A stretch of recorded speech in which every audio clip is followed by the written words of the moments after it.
ऐसी लड़की की है जिसके कम खूबसूरत होने पर या उसमें कोई कमी होने पर उसका इतना मजाक बनाया जाता है कि वो लड़की एक आम इंसान से एक कातिल बन जाती है और अपने रास्ते में आने वाले हर उस इंसान को दर्दनाक मौत देती है जिसने कभी उसका मजाक बनाया होता है। उस लड़की को हर वक्त उसकी कमी का एहसास दिलाया जाता है, जिस वजह से हम उसे एक आम लड़की से पागल कातिल बनते देखेंगे। तो यहीं से हम कहानी की मेन कैरेक्टर मैंडी नाम की एक लड़की को देखते हैं जो दिखने में बहुत खूबसूरत थी, मगर उसकी नाक कुछ ज्यादा ही लंबी थी जो उसके समेत किसी को भी पसंद नहीं थी। मगर इसके बावजूद भी उसके अंदर इतनी हिम्मत थी कि वो अपने अंदर कोई भी कमी महसूस नहीं करती थी और उसकी यही चीज बाकी लोगों को बहुत खटकती थी। इसी वजह से बार बार उसे इस कमी का एहसास करवाया जाता है, उसका मजाक बना बना कर। मैंडी तैयार होकर अपनी ऑफिस की पार्टी में जा रही होती है जहाँ उसकी घमंडी बॉस ने अपने सभी वर्कर्स को बुलाया होता है। सब लोग पार्टी करने के लिए एक क्लब में जाते हैं और जब मैंडी वहाँ आती है तो उसके साथ काम करने वाली लड़कियाँ उसका मजाक बनाने लगती हैं, मगर वो फिर भी उनकी बातों पर ध्यान ना देते हुए अनसुना कर रही थी। इसके बाद उन्हें शराब दी जा रही होती है जो काफी बड़े बड़े ग्लासों में थी। अब लंबी नाक होने की वजह से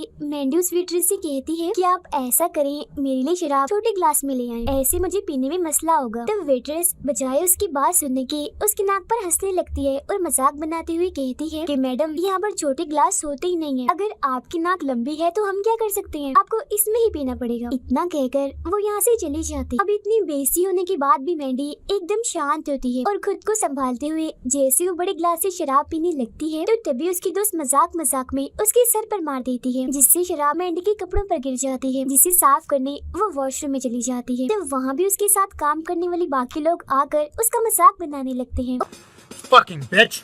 और अलग अलग तरह से परेशान करने का कोई मौका नहीं छोड़ते। अब वो तंग आ चुकी थी, इतनी परेशान हो गई थी कि उसका घर जाने का दिल भी नहीं कर रहा था, क्योंकि उसे लग रहा था कि घर में भी उसके साथ कुछ ऐसा ही होगा। वो यहाँ से सीधा जाती है अपनी बहन के पास जो पहले से ही उसकी सारी परेशानियों को जानती थी और मैंडी का काफी ध्यान रखती थी, उसका कभी मजाक नहीं बनाती थी, बल्कि वो तो उसे कहती है कि अगर तुम चाहो तो मैं तुम्हारी नाक की सर्जरी करवा सकती हूँ, तुम्हें एक बहुत ही अच्छे और सस्ते सर्जन से मिलवा सकती हूँ। लेकिन क्योंकि मैंडी को सर्जरी करवाने से डर लगता था तो वो उसे मना करके अपने घर आ जाती है। वो एक औरत के साथ किराए के घर पर रहती थी और ये औरत भी बिल्कुल मैंडी की बॉस जैसी थी, हर वक्त उसका मजाक बनाती रहती थी, परेशान करने का उसे कोई मौका नहीं छोड़ती थी। इस वक्त भी वो कुछ ऐसा ही कर रही होती है। I don't know, Mildred. You just... मगर मैंडी बेचारी उसे कुछ नहीं कहती और अपना काम खत्म करके सोने चली जाती है। अब ऐसे करके उसकी जिंदगी गुजर रही थी, परेशानियों में दूसरों की बातों को सहकर। एक दिन जब वो अपनी ऑफिस जाती है तो वहाँ हम एक लड़के को देखते हैं जो दिल ही दिल में मैंडी को पसंद करता था, मगर इस बारे में वो कुछ नहीं जानती थी। ऑफिस पहुँचते ही मैंडी को उसकी बॉस बुला लेती है, वो उसे कॉफी बनाने का कहती है और साथ ही उसे काफी बेइज्जत भी करती है। फिर जब वो कॉफी बना रही थी तो उसके साथ काम करने वाली लड़कियाँ उसका मजाक बनाने लगती है, मगर वो इस चीज की परवाह ना करते हुए अपनी बॉस के लिए कॉफी बना के चली जाती है और उसके सामने काफी इज्जत से रख देती है। लेकिन अभी भी उसकी बॉस बजाय उसकी तारीफ करने के उसे बेइज्जत करती रहती है। अब इतनी बेइज्जती होने के बाद जब वो घर आती है तो उसकी साथ वाली औरत भी बिल्कुल वैसे ही सलूक करती है उसके साथ। तब इन सबसे परेशान और दुखी होकर मैंडी काफी रोने लगती है और अब आखिरकार वो फैसला कर लेती है कि चाहे जो भी हो जाए मैं अपनी नाक की सर्जरी करवा के ही रहूं। इसीलिए अगली सुबह होते ही वो अपनी बहन के पास जाती है और उसे और सर्जन का नंबर और पता मांगती है। जिस दिन पहले तो उसकी बहन काफी हैरान रह जाती है, मगर आखिरकार वो सर्जन के बारे में उसे बता ही देती है। फौरन ही बाद मैंडी उस सर्जन के पास पहुँच जाती है जहाँ वो उसकी नाक को पहले देखता है और फिर कहता है कि ये कोई मुश्किल काम नहीं है, तुम्हारी नाक ठीक हो सकती है, मैं इसे ठीक कर दूंगा। I'm not here to make you feel better. I'm here to make you look better. तो तुम ऐसा करो,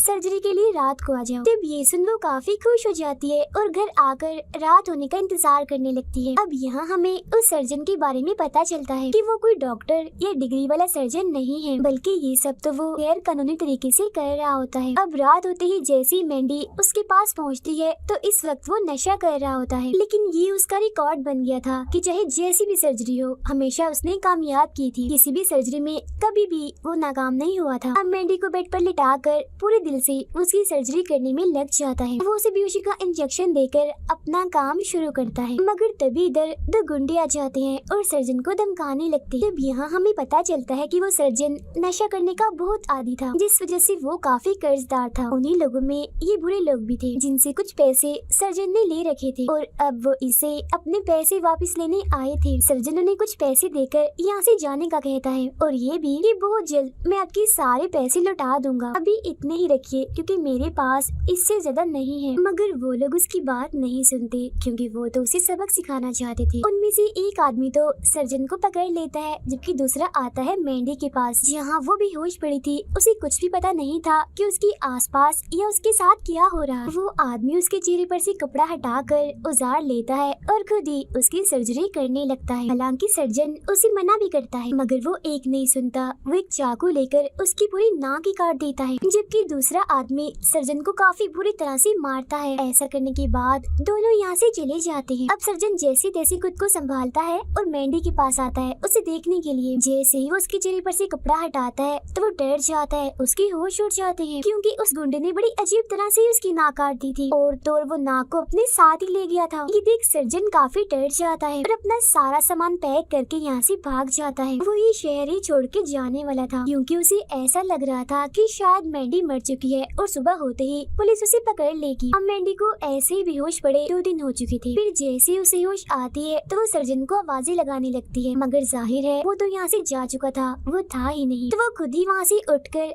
आसपास उसे देखने लगती है। उसके सामने तभी एक शीशा आ गया था। जैसे वो अपना चेहरा उसमें देखती है तो काफी दंग रह जाती है। वो डर भी गई थी क्योंकि अब तो नाक उसके चेहरे पर थी ही नहीं। तभी वो अपने पास पड़ी मेडिकल बॉक्स में से पट्टी लेती है और अपनी नाक पर लगाकर अपने घर आ जाती है। उसे कोई अंदाजा नहीं था कि उसके साथ ये क्या हुआ और किसने किया। वो घर आकर अपने साथ रहने वाली औरत से मदद मांगती है मगर वो तो उसकी बुरी हालत देखकर काफी डर गई थी और फौरन ही उसे घर से निकल जाने का कहती है। मैंडी उसे काफी समझाने की कोशिश करती है और उसके सामने गिड़गिड़ाने लगती है कि प्लीज मेरी मदद कर दो, लेकिन वो अभी भी उसकी मदद को तैयार नहीं होती और वहाँ से भागने लगती है।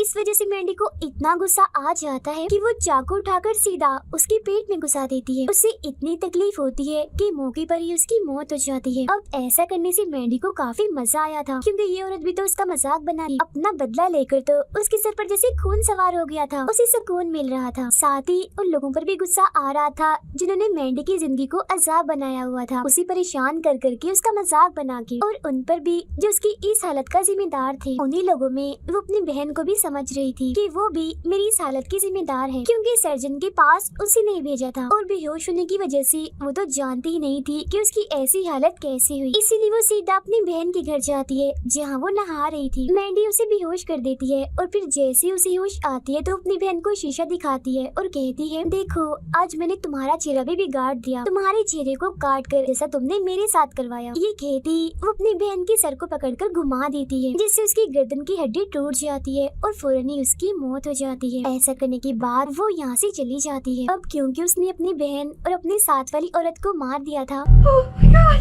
इसलिए अब उसके पास कोई ऐसी जगह नहीं थी जहाँ वो रह सकती, क्योंकि अगर वो वहाँ रहती तब भी या कहीं और जाती तब भी पुलिस को उसी पर शक होना था और वो पकड़ी जाती। तब वो रात गुजारने के लिए जाती है एक पार्क में जहाँ वो शराब पीकर सो जाती है। अगली सुबह जब उसकी आँख खुलती है तो वो अपने सामने काफी सारे लोगों को पाती है जहाँ पहले तो वो डर जाती है मगर फिर उनसे पूछती है कि आप लोग कौन हो। वो कहते हैं कि हम छोटे मोटे चोर हैं और हमें तुम्हें यहाँ उठाकर लाए हैं। दरअसल उन लोगों को मैंडी की ऐसी हालत देखकर उस पर तरस आ रहा था और वो उसकी मदद करना चाह रहे थे। वो यहाँ मैंडी से काफी सारे सवाल करते हैं जिन पर मैंडी उन्हें सब कुछ बता देती है। इसके बाद वो उसे एक मास्क देते हैं जिसे जैसे मैंडी पहनती है उसे अलग ही तरह की खुशी महसूस होने लगती है। वो बगैर कुछ कहे खुशी खुशी किसी बच्चे की तरह कूदती हुई वहाँ से चली जाती है और अब वो यहाँ बन गई थी एक पागल कातिल। अगले दिन वो उसी मास्क को लगाकर अपने ऑफिस जाती है क्योंकि वो दरअसल आज अपने मकसद के लिए आई थी, बदला लेने। जहाँ सबसे पहले वो जाती है काउंटर पर बैठी लड़की के पास।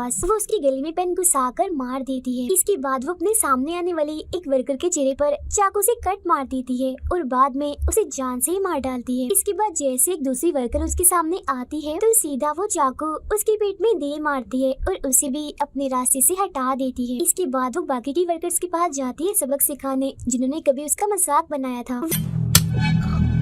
वो एक को आकर पीछे से पकड़ लेती है और बाद में पटक पटक कर उसे मार देती है। एक को पीछे से आकर उसमें चाकू घुसा देती है। चाकू उसने काफी अंदर तक घुसाया था, जिससे फौरन ही उसकी मौत हो जाती है। अब शामत आ जाती है एक दूसरे की। वो एक डिवाइस से उसके चेहरे पर पहले तो करंट लगाती रहती है और बाद में उसे भी बड़ी बेरहमी से मार देती है। फिर वो दूसरे केबिन में जाकर एक वर्कर को गले से पकड़ लेती है। वो उसे दरवाजे के साथ लगाकर उसका गला घोटकर सांस बंद कर देती है और उसकी भी जान ले लेती है। ऐसा करने से उसे मजा भी आ रहा था और सुकून भी मिल रहा था, क्योंकि यही वो सारे लोग थे जो उसका मजाक बनाते थे और उसकी ऐसी हालत के जिम्मेदार थे। क्योंकि अगर वो उसे परेशान ना करते तो वो सर्जन के पास ना जाती और आज उसकी ऐसी हालत भी ना होती। ऑफिस में सबसे बदला लेने के बाद वो उस क्लब में जाती है जहाँ सब उसका मजाक बनाते थे। वो एक आदमी के अंदर लकड़ी की स्टिक घुसा कर उसे मार डालती है। फिर बाकियों को भी वो एक के बाद एक करके मार देती है। ऐसा करके उसे बेहद ही खुशी मिल रही थी। इसके बाद उसके सर पर लोगों को मारने का इतना जुनून सवार हो गया था कि सभी लोग उसे अपने दुश्मन लग रहे थे। वो बाहर आकर एक आदमी को भी बड़ी बेरहमी से मार देती है, क्योंकि गुस्सा उसे इस बात का भी था कि आखिर क्यों इस दुनिया में सिर्फ खूबसूरत लोगों की ही अहमियत है। अगर कोई कम खूबसूरत लगता है तो लोग उसे जीने नहीं देते। इसीलिए वो अब बाकी लोगों को भी काफी तड़पा तड़पा कर मार रही थी, क्योंकि लोग जब दर्द से तड़पते थे तो उसे काफी खुशी मिलती थी। जैसे वो एक लड़के को बंद करके उसके अंदर ड्रिल मशीन घुसा देती है और काफी भयानक मौत उसे देती है। फिर वो ब्लेड वाला एक हथियार उठाकर एक आदमी के अंदर घुसा देती है। ऐसे एक लड़की को बालों से पकड़कर उसका मुंह कमोड में घुसाकर उसे भी मार देती है। इसके अलावा वो अपने चाकू की धार को तेज करके 2-3 लोगों को और मार देती है। सिर्फ यही नहीं, बल्कि तीर कमान से भी निशाने लगा लगा कर वो लोगों को मार रही थी। वो इतनी पागल बेरहम बन चुकी थी कि लोग उसे जान बचाने के लिए भाग रहे थे। अब ऐसे ही करते करते बदला लेने की आड़ में पता नहीं कितने लोगों को उसने मौत के घाट उतार दिया था। खास तौर पर खूबसूरत लड़कियों को वो उन्हें इतना बदसूरत बना देती है कि उन्हें मारने की जरूरत ही पेश नहीं आती, क्योंकि जब वो लड़कियां खुद को शीशे में देखती थी तो खुद ही अपनी जान ले लेती थी। किसी लड़की के चेहरे को उसने जला दिया था तो किसी के चेहरे पर कट के निशान मार दिए थे, किसी के चेहरे को जख्मी कर दिया था तो किसी का चेहरा डिजाइन बनाकर बदसूरत कर दिया था। अब उसने अपने सारे दुश्मनों को खत्म कर दिया था सिवाय एक के, और वो थी उसकी बॉस। क्योंकि जिस दिन वो अपने ऑफिस में सब लोगों को मारने गई थी तब उसकी बॉस ऑफिस में नहीं थी और अब उसकी बॉस छुट्टियां गुजारने अपने 2 दोस्तों के साथ जंगल में आई हुई थी। इसकी फौरन बाद मैंडी भी यहाँ पर पहुँच जाती है। वो बॉस की एक दोस्त के पेट में छड़ी घुसा कर उसे मार देती है, जो देख बॉस और दूसरी दोस्त वहाँ से भागने लगती, मगर जल्द ही मैंडी दूसरी दोस्त को भी पकड़ लेती है। वो कुल्हाड़ी से उसके पैर को काट कर उसे ही खाने के लिए देती है, मगर जब वो ऐसा करने से मना कर देती है तो मैंडी कुल्हाड़ी से उसकी गर्दनी उड़ा देती है, जिसके बाद बहुत जल्द वो अपनी बॉस के पास पहुंच जाती है। मैंडी इसे सबसे खतरनाक मौत देना चाहती थी, क्योंकि उसका सबसे ज्यादा मजाक उसकी बॉस ही उड़ाती थी। वो पहले तो उसके हाथ पाँव को बांध देती है और बाद में घास काटने वाली कैंची को उसके पेट में ही घुसा देती है, जिससे उसकी आंतें ही बाहर आ जाती है और बड़ी ही बुरी तरह से उसकी मौत हो जाती है। वो तो बेरहमी की हद ही पार कर देती है, क्योंकि उसकी आंतें बाहर निकाल कर वो उसे खेलने लगती है, जैसे उसे लेकर वो कूदने लगती है, जिससे साफ जाहिर था कि वो अब पूरी तरह से पागल कातिल बन चुकी है। मगर अब अपने बॉस को मारने के बाद उसे अलग ही खुशी मिलती है, जैसा कि उसका कोई बड़ा मिशन पूरा हो गया हो। जिसके बाद वो एक माहिर सर्जन को कॉल करती है और उसके पास जाती है, जहाँ वो सर्जन उससे वादा करती है कि मैं तुम्हारी नाक ठीक कर दूंगी। इसके बाद कहानी में